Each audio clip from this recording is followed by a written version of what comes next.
and welcome to DIY and Renovations with me, Meg Coates. So today I wanted to talk to you guys about the interior design trends of 2022. Now, of course, you don't have to follow trends. You can do whatever you want in your house, just to putting it out there. Do whatever you want, whatever feels good. But it is also good sometimes to keep up with trends because the shops will start stocking these things and styles that you might have liked previously and might be harder to gain access to. And as much as we hate to say it, human beings tend to follow trends. I wouldn't want you to go and implement something in your house and then because of the way we are, what we see on Instagram, what we see on Pinterest, you decide that you don't like what you've done anymore. So, might as well talk about 2022 trends. So one of the first trends that I wanted to talk about, which I think is going to become massive very soon, is the Japanese and Scandinavian trend Japandi. Now, with a lot of us spending a lot more time at home, working from home, or remote working, hybrid working, or even the fact that we've just spent 2 years in our home, it tends to feel like people are wanting to make their homes more calming, homely at the same time, and having somewhere where you can focus on work as well as detaching yourself from work when you want to, use your home for home. And you find that people are wanting to detach themselves from work when they have finished. So they're looking for somewhere calm, clutter-free, minimalist place to just relax. So I think that is where the Japanese style is coming a lot more popular. A breakdown of what the Japandi style is kind of using more natural tones, things like lime wash paint or concrete or woods, rattans, and bringing these two together to make a really calm,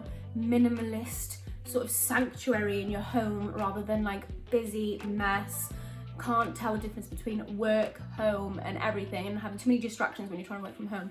So I think that is the style that we're going to see coming up, and it's one that I absolutely love. I'm trying to implement it across my home because I want to have as much decluttering, calm environment as possible, pretty much. So if you're wanting to put a little bit of Japandi into your home, I would go for perhaps dried flowers over green plants and maybe dead twigs, things like that, just things that represent nature and a bit of imperfection really. If your crockery has imperfections, little things like that, or if you have a second-hand piece of furniture and instead of buying new you repair it, that kind of pre-loved, currently loved thing is massive at the moment. People are trying to really love the imperfections of life because, let's be fair, we're all imperfect. Something that comes with the Japandi style is sculptured furniture.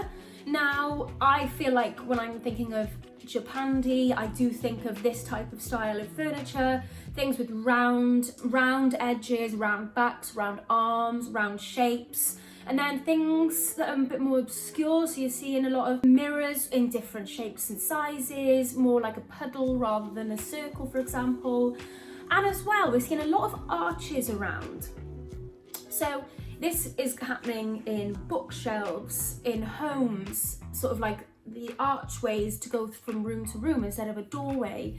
We're also seeing them on top of mirrors. So a lot of mirrors have these arch shapes now on top of them, rather than these harsh, clean lines of mirrors and how they used to be. We're also seeing a lot of different shapes in mirrors, like I said. So instead of having the traditional circle mirror, you're having a rectangle mirror with rounded edges and just like softening things.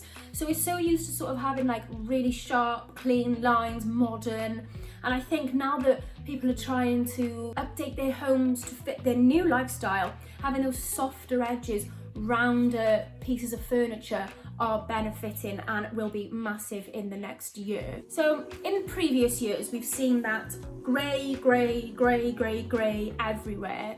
And people would have grey sofas, grey carpet, grey walls, grey doors, grey everything. And I think with the shift in working from home, as well as just modernising on the grey, it is bringing in a lot of warmer tones, such as, off-whites, beiges, but but it can be a little bit colourless. So one colour that I think we need to watch out for in 2022 is green. I wouldn't say dark, bold green, but more calm, sage green, pale greens, and this can bleed into the pale blues. I think Lick's colour of the year was green. Deluxe colour of the year was kind of like a sky blue. So these two colours, green and blues, in very sort of calming shades rather than bold, bright shades, is going to be big in 2022. I think people are dying for a bit of colour after the last sort of trends that we've seen of, you know, I love beige, black and white. That's pretty much all my house is at the moment. But I know I want to add some colour in because I want to feel like this is my home and not just a show home, even though I'd love my house to look like a show home all the time. So even though the wall colours might not be bold, bright and wild in 2022, again, this is just what I've seen coming through in the trends. This does not mean you can't put colour in your house, because some of the most beautiful houses are absolutely filled with colour. But I'm just talking about the trends that I've seen coming through for 2022. So having those features in dark and moody colours. So for example, like radiators, doors, skirting boards, kitchens, we are seeing that they are becoming or going into being a lot darker, moodier colours as a contrast to the calming walls that you have in your home. So traditionally we have white victim boards, white radiators, but yeah, we're seeing a transition into sort of dark, black doors, black radiators, even black skirting boards, or the skirting boards as well being painted the same colour as the walls, which can help elongate a room with small ceilings. Seeing a big shift in the colours on the kitchens. Dark kitchens seem to be really popular going into 2022. Black or green, something that's really important, that seems to be important in the trends coming through in 2022, is the use of natural materials in your kitchen. So we're seeing a lot more kitchens use wood in their kitchens. And I know what you're thinking, sort of like the old-fashioned 90s wooden kitchen, but more of a lighter modern wood, sort of like a pale oak, and keeping it sort of in the paler ranges so that it is contemporary, it is modern. Even though it is wood, it is still contemporary and modern. Then we're also seeing tiles, a new trend coming through with tiles. Instead of the basic metro tile, we are seeing tiles that are handmade, that are imperfect, that have different shapes for every single tile. We are seeing this more of this appreciating imperfection coming through in the style trends in 2022. So yeah, you're seeing lots of use of natural materials, you're seeing different sort of imperfect materials being used, keeping sort of that minimalism, but making it homely with the curved edges, the round edges, and making your home just feel a bit more like a sanctuary than somewhere that you're just passing through. Because I think when we used to work in, well, we still work, but when it was 9-to-5 offices, I know some of you might still be going to the office, but I think because so many people weren't, this is where the trends are coming from.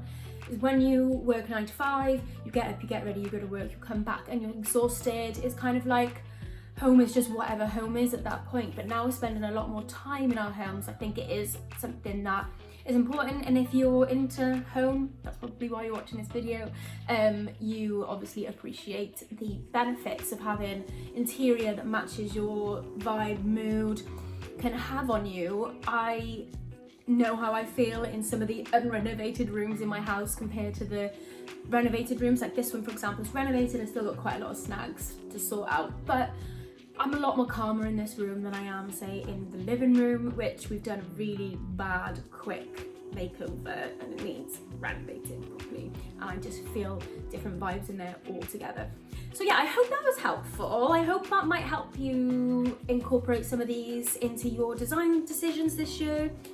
Obviously, these are kind of in terms of painting or renovating, but I can do one in terms of like home furnishings, but you can still get the drift even with decor products. So finding things with smoother edges and things that have been handmade, perhaps just to incorporate it into your home this year.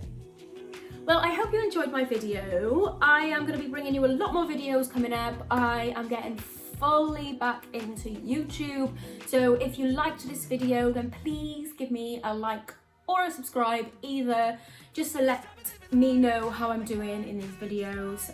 Yeah, and I use that as a metric. So thank you ever so much for watching, if you're still here, and I'll see you in the next video.